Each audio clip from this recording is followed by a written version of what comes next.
बिस्मिल्लाहिर्रहमानिर्रहीम। अस्सलाम वालेकुम नाज़रीन, आप यूट्यूब चैनल देख रहे हैं। मैं इमरान ख़ान हूँ। ये ख़बर भी इम्पॉर्टेंट है और बड़ी ख़बर है। ख़बरों का एक मजमुआ है और इसको शुरू करते हैं स्टेट बैंक की एक वार्निंग से। स्टेट बैंक ऑफ पाकिस्तान ने वार्न किया है कि बैरून मुल्क से पाकिस्तानी मज़दूरों की जबरी वापसी हो सकती है और ये फोर्स्ड रिपेट्रिएशन हो सकती है बैरून मुल्क से पाकिस्तानियों की। उसकी वजह जो बता रहे हैं, नंबर वन वजह जो है वो कोरोना वायरस है। कोरोना वायरस की वजह से दुनिया में करोड़ों अफराद जो हैं बेरोज़गार हुए हैं और ख़ास तौर पे वो लोग जो दूसरे मुल्कों से काम करने के लिए मुल्कों में आए थे वो पहले बेरोज़गार हुए। वजह यह है कि लोग नहीं चाहते या ममालिक नहीं चाहते कि उनके अपने लोग बेरोज़गार हों। वो फिर इस बेरोज़गारी को शिफ्ट कर देते हैं उन लोगों की तरफ जो दूसरे मुल्कों से आए हैं। मिसाल के तौर पे सऊदी अरब में अगर, या यूरोप के किसी मुल्क के अंदर, या अबू धाबी में, यूएई में, कुवैत में, दीगर ममालिक में, अमेरिका में, अगर वहाँ बेरोज़गारी फैल रही है तो वो कोशिश करेंगे कि उनके अपने शहरी बेरोज़गार ना हो, चाहे वो जो बाहर दूसरी दुनिया से लोग आए हैं वो बेरोज़गार हो जाएं। ये उनकी प्रायोरिटी होगी क्योंकि उनके अपने शहरी जो हैं वो पहले दर्जे के शहरी होते हैं। वो कोशिश करते हैं कि उनको महफूज करें और उनकी आमदन के ऊपर असरात कम से कम पड़ें। और ये इसकी वजह यह है कि वो लोग वोट डालते हैं वहाँ पे, उनके पास वहाँ बहुत सारे हुकूक हैं, वो वहाँ के जद्दी पुश्ती रहने वाले शहरी हैं और वो फर्स्ट वर्ल्ड के लोग हैं। वो कहते हैं जी हमारा ज़्यादा हक है, तो इसलिए ये ऐसा होता है। और जो गरीब मुल्कों के लोग गए होते हैं काम करने के लिए उन ममालिक में, उनको बुरे हालात का सामना पहले करना पड़ता है। अब कोरोना वायरस की वजह से 1 लाख ओवरसीज़ पाकिस्तानियों की नौकरियाँ अभी भी बदस्तूर जो है वो ख़तरे में हैं इस वक्त की रिपोर्ट के मुताबिक। और 60,000 पाकिस्तानी जिनके पास वर्क वीज़ाज मौजूद हैं मुख्तलिफ ममालिक के, वो उन पर पाबंदी लगी है, वो वहाँ नहीं जा सकते। कोरोना वायरस की वजह से हालात इस तरह के पैदा हो चुके हैं। और अब एक काम किया है यूएई ने, और इसके ऊपर मेरी असल ख़बर है। यूएई ने, आपको पता है कि कुछ अर्सा पहले इसराइल को तस्लीम किया था। उसके बाद उनके भारत के साथ ताल्लुकात बड़े मिसाली नौइयत के हैं। वहाँ उन्होंने भारतीयों के यानी हिंदुओं के मंदिर तक बनाए और उनके जो हैं वो बादशाह और उनकी जो सारा का सारा उनका एक पॉलिटिकल सेटअप है, पॉलिटिकल तो नहीं कहेंगे, बादशाह का एक सेटअप है, वो हिंदुओं को बहुत सपोर्ट करता है। इंडियंस की तादाद वहाँ बहुत ज़्यादा है। पाकिस्तानियों की तादाद लगभग उतनी ही है जितने यूएई के अपने बाशिंदे हैं। यूएई के अपने बाशिंदे लगभग 1.7 मिलियन हैं तो पाकिस्तानी 1.56 मिलियन हैं, तो बहुत थोड़ा फ़र्क है। पाकिस्तानी इतनी बड़ी तादाद में यूएई में मौजूद हैं, लेकिन भारतीयों की तादाद यूएई के अपने शहरियों से भी वहाँ पे ज़्यादा है। ये भी एक हकीकत है। अब यूएई ने इसराइल को तस्लीम किया, इसराइल के तैयारे वहाँ पे पहुँचे विज़िट वीज़ाज़ के ऊपर। वहाँ पे बहुत सारे विज़िटर्स आए, टूरिस्ट आए, उनके लिए नई नई डेस्टिनेशंस खोली गई, उनको मुख्तलिफ कारोबार के अंदर इन्वॉल्व किया गया। और यूएई का जैसे जैसे यूएई के अंदर इसराइल का असर रसूख बढ़ रहा है, वैसे वैसे भारत का असर रसूख भी बढ़ रहा है और पाकिस्तान को श्रिंक किया जा रहा है। पाकिस्तान को पॉलिसी के तहत यूएई के मामलात में, मुत्तहिदा अरब अमारात के मामलात में नीचे की तरफ लाया जा रहा है और भारत को ऊपर की तरफ लाया जा रहा है। और इसके पीछे कौन है? यहूदी लॉबी। और यहूदी लॉबी वही है जो इसराइली हैं। और इसराइल को हाल ही में अबू धाबी ने, यूएई ने तस्लीम किया है। अब उन्होंने एक नया काम ये किया बुध वाले दिन कि पाकिस्तान के विजिट वीज़ाज पर पाबंदी लगा दी है। सुनने में एक छोटी सी खबर है, लेकिन इसके बड़े दूररस्त नताइज हैं और यूएई वाले इस बात को समझते हैं कि इस पाबंदी का मतलब क्या है। मैं आपको वैसे ही इसकी एक मिसाल दे देता हूँ कि यूएई में बहुत सारे ऑयल एंड गैस के मंसूबे हैं जो काम कर रहे हैं और वहाँ पे जो समर सीज़न होता है, गर्मियों का जो मौसम होता है, उसमें काम करना बड़ा मुश्किल हो जाता है।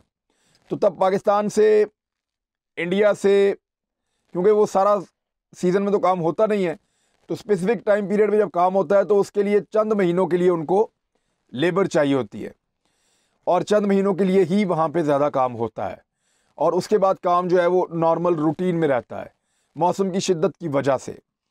तो अब ये जो पाकिस्तानी हैं, इंडियंस हैं, बांग्लादेशी हैं, नेपाली हैं और फ़िलिपीनी हैं, ये वो लोग हैं जो विजिट वीज़ा के ऊपर, यानी 3-4 माह का वीज़ा लेकर जाते हैं, वहाँ पे जाके काम करते हैं और फिर वापस आ जाते हैं। इससे ये पैसा भी कमाते हैं, अपने मुल्कों में पैसा भी ले जाते हैं और यूएई का काम भी चलता रहता है।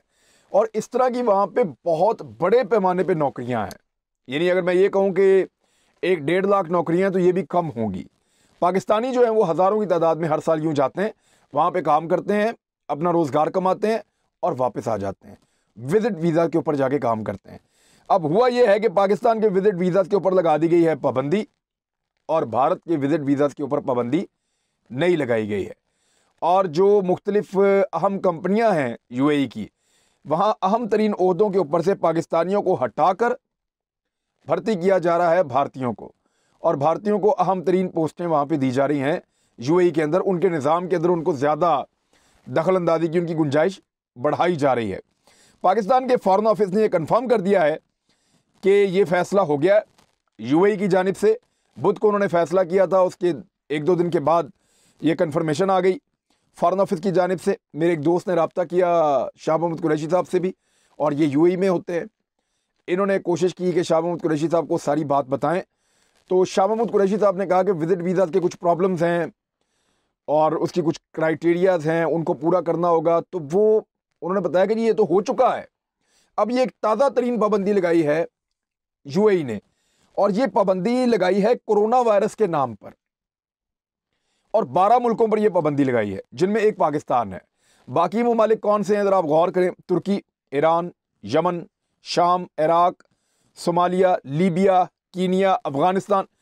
ये वो मुल्क हैं जिनके साथ यूएई के बहुत मिसाली और अच्छे ताल्लुकात नहीं हैं, या इंडिया के इनके साथ कोई मिसाली और अच्छे ताल्लुकात नहीं हैं, या अमेरिका के इनके साथ कोई अच्छे और मिसाली ताल्लुकात नहीं हैं, या इसराइल के साथ इनके अच्छे ताल्लुकात नहीं हैं, और यूएई के साथ भी नहीं है। तो इन्होंने इस बुनियाद पे ये फैसला नहीं किया कि कोरोना वायरस की वजह से हम रोक। अब कोरोना वायरस की वजह से अगर रोकना है तो मैं आपको बता देता हूं कि इस वक्त जो भारत के अंदर बंदे हलाक हुए हैं वो 1,33,000 से ज़ायद हैं अब तक। जब मैं अभी ये वीडियो कर रहा हूं, 1,33,000 से ज़ायद बंदे कोरोना वायरस की वजह से भारत में मारे गए हैं, और पाकिस्तान में ये तादाद 7,603 है। यानी हम उनसे बहुत दर्जे बेहतर हैं कोरोना की अमवात के मामले में। और केसेस के मामले में अगर मैं आपको बताऊं तो भारत में जो अब तक केस रिपोर्ट हुए हैं वो 90 लाख से ज़्यादा हैं। यानी वो ऐसा लगता है कि 1 करोड़ होने वाले हैं। यानी कहाँ 1 करोड़ के करीब केसेस हैं भारत के अंदर कोरोना वायरस के। हालांकि वहाँ पे कोई बहुत अच्छा वो टेस्टिंग का निज़ाम भी नहीं है, वो देख भी नहीं पाते, तो इसको आप दुगना तिगना भी आप कह सकते हैं। लेकिन जो उनका रजिस्टर्ड है वो 1 करोड़ उनको कोरोना वायरस का पेशेंट भारत में मौजूद है, जिसमें से 1,33,000 जो हैं वो अब तक मर चुके हैं। पाकिस्तान में जो कोरोना के पेशेंट हैं वो 3,72,000 हैं अब तक के तमाम। 3,72,000 केसेस हैं, जिनमें से 7,603 की अमवात हुई हैं। तो पाकिस्तान तो भारत से बहुत बेहतर है। अगर कोरोना वायरस को जवाज बनाकर पाबंदी लगानी है तो भारत पे लगाइए, पाकिस्तान पे तो आप नहीं लगा सकते। तो कोरोना का बहाना है, पाकिस्तान निशाना है। इसका मतलब आप ये समझिए। वज़ीर-ए-आज़म पाकिस्तान ने, आपको याद होगा, थोड़े दिन पहले मुझे इंटरव्यू देते हुए कहा था कि दबाव तो है इसराइल को तस्लीम करने के लिए, और ये भी कहा था कि लालचें भी हैं इसराइल को तस्लीम करने के लिए। मैंने उनसे ये पूछा था कि ये दबाव कहाँ से है, उन्होंने अमेरिका का जिक्र किया था। लेकिन जब मैंने उनसे कहा कि क्या दोस्त मुस्लिम ममालिक की जानिब से भी दबाव है, तो उन्होंने उस बात को निगेट नहीं किया। प्राइम मिनिस्टर ने तरदीद नहीं की थी।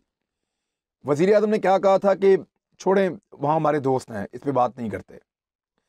तो इसको जो है इसराइल के 3 बड़े अखबारात ने छापा है। जेरूसलम पोस्ट ने भी छापा, इसको जो है हियोम ने भी छापा, इसराइल हियोम ने भी छापा, और दीगर इसराइली अखबारात ने भी इसको छापा है।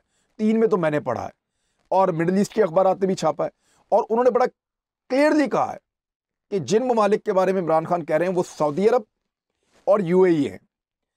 यानी इनकी तरफ से दबाव पाकिस्तान पर बढ़ाया जा रहा है कि इसराइल को तस्लीम करो। अब अगर पाकिस्तान इसराइल को तस्लीम नहीं करता तो ये हमारे खिलाफ क्या कर सकते हैं? मैक्सिमम जो कर सकते हैं वो ये कर सकते हैं कि हमारे लोगों के लिए रोजगार के मौके वहां कम करेंगे, उनके लिए मुश्किलात पैदा करेंगे, और इससे पाकिस्तान की इकॉनमी के ऊपर एक दबाव बढ़ेगा। तो भारत को नवाज रहे हैं, भारत के करीब से करीब होते चले जा रहे हैं और पाकिस्तान से दूर होते चले जा रहे हैं। पीआईए के तर्जुमान ने भी इस बात को कंफर्म कर दिया। और देखें वहाँ पे बादशाहत है, वो कोई ऐसा नोटिफिकेशन जारी नहीं करते, वो कोई ऐसा कोई बाकायदा प्रेस रिलीज जारी नहीं करते, बस उन्होंने कह दिया और वो हो गया। 12 मुल्कों के ऊपर उन्होंने पाबंदी लगा दी है। तुर्की के साथ आपको पता है उनके मामला बहुत ख़राब हैं अरबों के, तो तुर्की के ऊपर पाबंदी लगा दी। हालांकि वहाँ पे कोरोना इंडिया से बहुत कम है और बहुत सारे और ममालिक से भी कम है, और वहाँ के लोग तो तुर्की के जाते भी बहुत कम है, कभी शादो नादर कोई जाता है वहाँ से यूएई में। तो ईरान के भी हैं, यमन के साथ आपको पता है सऊदी अरब के ताल्लुकात ख़राब हैं, ईरान के साथ इनके ताल्लुकात ख़राब हैं, इराक जो है उसके अमेरिका के साथ भी ख़राब हैं, इसराइल के साथ भी ख़राब हैं, सबके साथ। तो इन ममालिक पे, लीबिया के अंदर आपको पता है एक टग ऑफ वॉर चल रही है, रस्साकशी चल रही है अरब ममालिक के और तुर्की के बीच में, रशिया के बीच में, अमेरिका के बीच में। तो ये अफ़गानिस्तान, ये वो सारे मुल्क हैं जिनसे वो खुश नहीं है, ना इंडियंस, ना इसराइली, ना अमेरिकन और ना अरबी। लिहाजा इन ममालिक के ऊपर वो पाबंदी लगा रहे हैं कि इनको विजिट वीज़ा हम नहीं दे रहे, और ये सिर्फ और सिर्फ इसका ज़्यादा नुकसान पाकिस्तान को होने जा रहा है। पाकिस्तान को डेलिबरेटली नुकसान इसलिए पहुंचाया जा रहा है कि पाकिस्तान के हज़ारों वीज़ाज, हज़ारों वर्कर्स जिनको अभी जाना था, और वो हर साल जाते हैं काम करने के लिए सीज़न में, और विजिट वीज़ा पे ही जाते हैं। यूएई जानता है इस बात को, उसके लिए उस स्पेसिफिक काम के लिए कोई, क्योंकि चंद महीने का काम होता है, तो उसके लिए वो दूसरा वीज़ा अंडरस्टूड है सबके लिए। इंडियंस भी ऐसे ही आते हैं, बांग्लादेशी भी ऐसे ही आते हैं, सब ऐसे आते हैं। तो इस वजह से उन्होंने ये पाकिस्तान के ऊपर पाबंदी लगाई ताकि पाकिस्तान को इसके मईशत के ऊपर पाकिस्तान को असरात भुगतने पड़े, क्योंकि पाकिस्तान इसराइल को तस्लीम नहीं कर रहा। यूएई ये एक्सपेक्ट करता है पाकिस्तान से कि वो पाकिस्तान इसराइल को तस्लीम करेगा, और सऊदी अरब ये डिमांड करता है पाकिस्तान से कि पाकिस्तान इसराइल को तस्लीम कर ले, क्योंकि हम तस्लीम करेंगे तो उनके लिए रास्ता खुलेगा और वो ज़्यादा आगे बढ़ सकेंगे। अब इसराइलियों को तो आने की इजाज़त है, जहाँ पे कोरोना वायरस पाकिस्तान से भी ज़्यादा है, दीगर ममालिक को भी आने की इजाज़त है, लेकिन पाकिस्तान को मना कर दिया गया है। हाँ, एक वाक़या हुआ कि पाकिस्तान से एक फ़्लाइट पहुंची वहाँ पे यूएई में, और उन्होंने बाद में ये क्लेम किया कि इसमें 30 लोगों को कोविड-19 जो है वो डिटेक्ट हुआ है। लेकिन ये एक साजिश भी हो सकती है। ऐसा कैसे मुमकिन है कि बंदे चेक होकर जा रहे हैं और वहाँ जाके उनके अंदर से कोरोना वायरस निकल रहा है? ये तो आपने रिजल्ट आपकी अपनी लेबॉर्ट्री में निकालना है, आप जो मर्जी रिजल्ट निकाल दें। आप अपनी लेबॉर्ट्री से कुछ भी नताइज बरामद कर सकते हैं कि ये बंदों को कोरोना वायरस है। एक जहाज़ पूरा का पूरा आया इसराइलियों का, और आप चाहें तो आप कहें उनमें से किसी को भी कोरोना वायरस नहीं है, और एक जहाज़ पूरा का पूरा आया पाकिस्तानियों का, आप कहें कि पूरे जहाज़ को कोरोना वायरस है। आपने एक मुकदमा ही करना ना, तो आप कर सकते हैं। मिसाल के तौर पे पाकिस्तान की हुकूमत अगर चाहे तो एक फ़्लाइट लंदन से आगे पाकिस्तान में उतरे और पाकिस्तान ये कहे कि इसके अंदर मौजूद 20 लोगों को कोरोना वायरस था, हमारी लेबॉर्ट्री को कौन चैलेंज करेगा? कैसे कर सकते हैं? जहाँ चैलेंज करेंगे, जब दोबारा टेस्ट देंगे वो नेगेटिव आ जाएगा, ओके जी ये पहले पॉजिटिव था अब नेगेटिव हो गया। ये तो केस भी ऐसा ही है, पता ही नहीं चलता कि कभी नेगेटिव कभी पॉजिटिव। तो वो ये बड़ा साइंटिफिकली उन्होंने पाकिस्तान को जो है वो घेरा डाला है, और मेरे ख्याल में ये पाकिस्तान के खिलाफ एक साजिश है। अच्छा, इसी बीच में जो वहाँ पे लोग हैं यूएई में, वो कुछ फ्रस्ट्रेट हो गए हैं, परेशान हो गए हैं। उनकी परेशानी इसलिए, उनको लगता है कि उनसे नौकरियां छिन रही हैं। उनको ये लगता है कि उन्होंने अरबों के लिए या इस मुल्क के लिए जितनी कुर्बानी दी है और बड़ा पैसा भी वहाँ से कमाया है, और उनको भी बहुत कमा कर दिया है, ज़्यादा फ़ायदा तो वो अरब खुद ले जाते हैं जिन्होंने अकामे दिए हुए हैं या जिन्होंने नौकरियाँ दी हुई हैं, जिन्होंने वीज़ा दिए हुए हैं। तो उनको ये ख़तरा है कि उनकी नौकरियाँ आने वाले वक्त में ख़तरे में हैं और उनकी ये आमदन बंद हो जाएगी। इस बुनियाद के ऊपर उनके अंदर फ्रस्ट्रेशन है, परेशानी है, और वो रिएक्शन देना शुरू हो रहे हैं। इस पे पाकिस्तान का जो सफारत खाना है यूएई में, उसने एक एडवाइजरी जारी की है। एक लेटर है, आप ये देख लें, आपको नज़र आ रहा होगा। इस लेटर में ये लिखा हुआ है कि सोशल मीडिया के इस्तेमाल में एहतियात करें, कोई ऐसी बात ना करें जिससे यूएई का कानून जो है वो मुतासर हो, यानी यूएई के मुताबिक आप चलें, उनकी दिलादारी के लिए कुछ ऐसा ना करें। यानी पाकिस्तान की हिकमत अमली अभी भी बड़ी जो है वो इस तरह की है कि हम कोशिश कर रहे हैं कि हालात हमारे उनके साथ बेहतर हो जाएं, और हमें करनी पड़ेगी। हम गरीब मुल्क हैं, हमारे पास इतना पैसा तो है नहीं, और यही पैसा सऊदी अरब से आता है, यूएई से आता है, दीगर ममालिक से आता है, तो पाकिस्तान को कुछ आसरा रहता है। और अगर ये पैसा आना भी बंद हो जाता है पाकिस्तान के लिए, तो मईशत के अंदर मुश्किलात और बढ़ जाएंगी। देखें, पाकिस्तान को सी पैक के समरात, अपने पैरों पे खड़ा होना, अपनी मईशत को बेहतर करना, अपनी ज़राअत को बेहतर करना, अपनी इंडस्ट्री को ऊपर लेकर जाना, इसके लिए पाकिस्तान को मेरे ख्याल में 5 से 7 साल तो अभी मज़ीद लग जाएंगे। तो तब तक के लिए जो आपको ऑक्सीजन मिलती है वो इन्हीं चीज़ों से मिलती है कि आपके कुछ लोग यहाँ काम कर रहे हैं, कुछ वहाँ काम कर रहे हैं, कुछ आपका और बिजनेस चल रहा है, कहीं आपकी पेट्रोल की कीमत आप बढ़ा लेते हैं, कहीं आप गैस और बिजली के बिल बढ़ा लेते हैं, किसी ना किसी तरह करके आपको कर्जे आपको मिल जाते हैं, और कुछ आप अपनी इंपोर्ट्स और एक्सपोर्ट्स के अंदर कुछ ना कुछ आप ऐसा कर लेते हैं कि मैनेज करके आप पैसे कमा लेते हैं, और उससे हुकूमत अपना काम चला लेती है नए टैक्सेस लगा के। लेकिन जब तक ये तरक्की के मराहिल पाकिस्तान तय नहीं करता, पाकिस्तान में नए रास्ते नहीं खुलते, तब तक हमारे लिए ये बड़ा अहम है जो बाहर से ज़र मुबादला आ रहा है, जो बाहर से पाकिस्तानी पैसा कमा कर भेज रहे हैं, वो बड़ा अहम है पाकिस्तान के लिए। बहुत सारे पाकिस्तानी पहले ही पाकिस्तान आ चुके हैं कई मुल्कों से, ख़ास तौर पे अरब ममालिक से, और अब अगर ये इस तरह की पॉलिसी रखता है यूएई, तो ये आने वाले वक्त में इस बात की निशानदेही कर रहा है कि यूएई नहीं, इसराइल अब अपनी गेम खेलना शुरू हो गया है।